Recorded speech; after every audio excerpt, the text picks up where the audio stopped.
Eagles, Mrs. Carey here. I've got another artist that I'm going to introduce to you and teach you about. So first I'm going to talk about him, and then I'm going to read a story that is about him and how he created his art, and then we will do a fun art activity slash lesson slash art piece. It'll be pretty awesome. Okay, so first his name is Jackson Pollock, and he is an American painter, and he belonged to the movement called abstract expressionism, but that wasn't the title given to him in the beginning. At first, he was considered an abstract painter, and you guys learned about abstract painters earlier this year. And so what do we know about abstract? Well, it has nothing representational in the work. So again, you won't see any flowers, any cars, any animals. So abstract paintings focus on the basic elements and principles of design. And so in his focused on mostly just color. Okay, so he was considered an abstract painter, and what he is known for is his drip painting or splatter painting. And then he became known as Action Jackson. And so he would actually take regular household paint. That's what he used. He did not use any sort of fancy paints, oil paints or watercolor paints or expensive paints. He used regular household paint that you would paint the interior of your home or exterior of your home with. And he would take that paint and he would dip sticks in it and then just splatter that across the canvas. And his canvases were laid out on the ground, and they were large canvases. He actually worked inside a large barn, and his canvases were on the floor of the interior of his barn, and he would just splatter paint all over his canvas. And he would not work in one spot. He would walk all the way around. Sometimes he was even on top of his canvas getting to places on there. So he was really into his work, and that's why they named him Action Jackson. So now I'm going to read this story, and if we were in my classroom, I would be reading this to you guys, so I'm just going to read it like I would there. It's called Action Jackson, and it's by Jan Greenberg and Sandra Jordan, and illustrated by Robert Andrew Parker.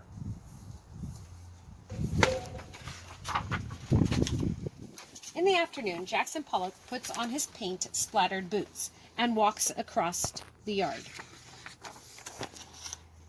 The wind blows in from Gardiner's Bay, bringing the scent of salt marshes and sea lavender. His eyes miss nothing: sunlight on the tree branches, tangled stalks of blackberry bushes, beetles crawling in the grass underfoot. Caw-caw, the crow he tamed, flies down and lands on his shoulder.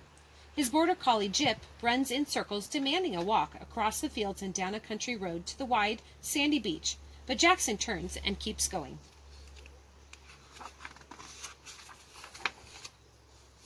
The gray-weathered barn used to be filled with rusted machinery, old fishing gear, and broken tools.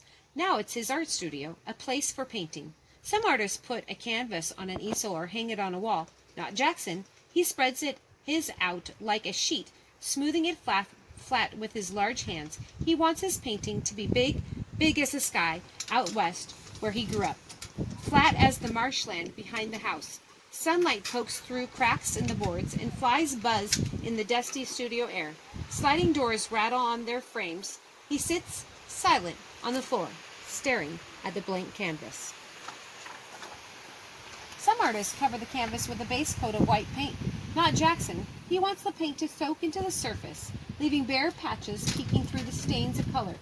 Some painters use oil paint or watercolor. Not Jackson. He'll use ordinary house paint from the hardware store to make this painting. Some artists paint pictures of flowers and people or landscapes. Not Jackson.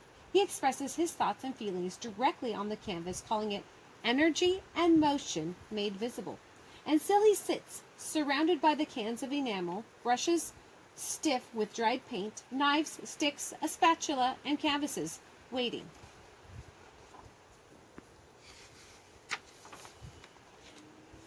At last he stands. He chooses a stick and dips it into a can of syrupy paint. Slowly he circles the canvas, stepping around the edges, straddling the corners.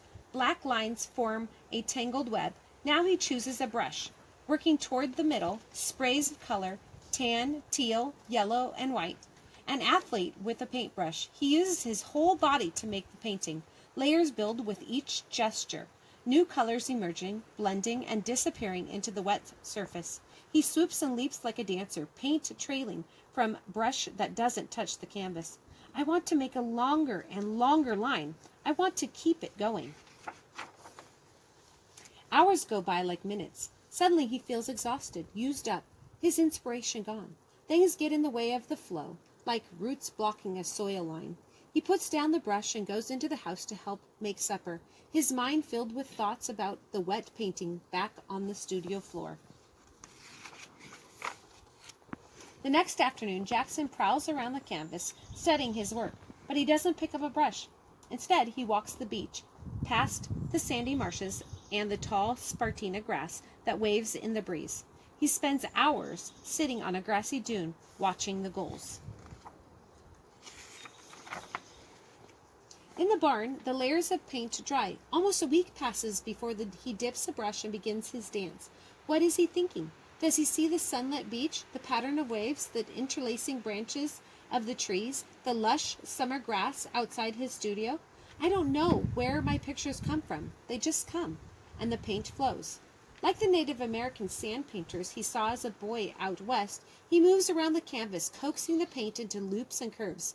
On the floor, I am much more at ease. I can walk around it, work from the four sides, be in the painting.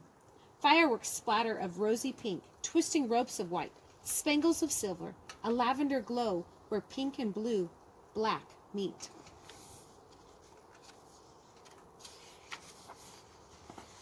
Jackson listens to jazz recordings in the evenings. He likes musicians who improvise, inventing their own melodies as they play. While he paints, the notes spin over and over in his memory. Swish and swish again. The rhythm of the brush matches the rhythm of the music. If a penny fell out of his pocket, he would leave it. An insect lands in the wet paint, and there it stays. Nails and tacks become part of the texture. He caresses the surface with sticky, paint-stained hands. One, then two, handprints across the canvas. His eyes move up and down, back and forth, with light steps. He follows the sweep of his brush. He stops in a pool of paint, pauses. Paint, paint, and more paint. Dripping, pouring, flinging. The painting has a life of its own. I try to let it come through. Again he stops, climbs a ladder to look down at the whole canvas. Every muscle aches, but his eyes, his mind, and his heart know the painting is finished. Some people will be shocked when they see what he has created. Some angry, some confused, some excited, some filled with a happiness they can hardly explain. But everyone will agree, Jackson Pollock is doing something original, painting in a way that no one has ever seen before. And this is a painting titled Lavender Mist, and it was painted in 1950. For the next few days, he and his wife, Lee, plant the vegetable garden. They drive into town in their Model A Ford. He digs for clams on the beach. On the weekend, friends drop by for a party. It will take another week for the thick paint to dry. Then Jackson and Lee will tack the canvas to the studio wall.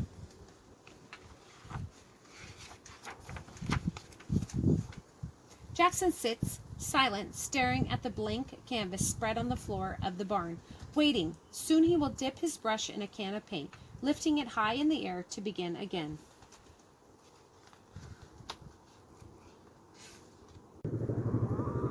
Okay, so I've got a fun project for you. What you will need is paint, and you can use any paint that you have. You could use acrylic paint or tempera paint. You can use watercolor paint. It doesn't really matter. And then you're going to need a piece of paper, preferably a large piece of paper. So if you've even got wrapping paper that you could use and flip upside down and use the blank side of it, or some butcher paper at home, or a paper bag that you can cut and open up, so you've got a large surface, something large. And then I would definitely suggest that you do this outside, because we are going to be doing our own version of Action Jackson. We're going to be doing some splatter painting. And so I've got two kind of different ideas, or two different ways to do this. One way is with squirt guns, and what you're going to do is you're going to put the paint inside your squirt gun just like you would put water inside it, and you're going to need to add a little bit more water to that paint just to make it a little bit runny so that it comes out and shoots out well. Or you can just put paint in some bowls or cups, whatever you've got, and then use some paintbrushes to splatter it onto your paper. Again though, you could use almost anything to splatter the paint. If you want to use an old toothbrush and just dip it in and then do kind of fling those bristles, it'll splatter the paint. So there are multiple ways that you could do this. This is just the ways that I'm going to show you, and then I would love to see your guys' creations afterwards. So I will go ahead and I will do an example for you guys right now. So I've got this really fun old squirt gun that I've had for years, and I'm just gonna spray some color right onto the canvas. Let's see if we can get it going. I gotta pump it. Get that color all over the place. Switch colors. And one thing we know about Action Jackson, or Jackson Pollock, is that he use layers upon layers of colors. So I'm getting some stripes on there and some splatters. What other color did I use? That's red. Let's see what this one is. Oh, great. Okay, so I used the squirt guns, and you can see they're quite fun, and you could keep going with the squirt guns if you wanted. Now I'm going to do some just splattering with regular paintbrush. I'm getting kind of a thicker, and we're going to work all the way around the piece of paper, because that's one thing we know Action Jackson did. You could even kind of twirl them on there. I like to fling it. It gives some line, get some cool stripes on there with the splattering. Add some yellow, and you're just gonna build up the color. Really try and really try and get it all over. You're trying to cover every aspect of your paper, and you can even let it dry and come back to it. So you don't have to do it all at one time. Come back to it. Okay. So what do you think? A masterpiece? It's beautiful. I think so. I love it. So I hope that you can have fun with this activity. Again, do it outside and get permission from your parents first. And then if you would, make sure to take a picture of it and send it to me at jcarey@eagles.edu. That would be awesome. I'd love to see your work. I hope you guys are staying safe and making the best of this situation.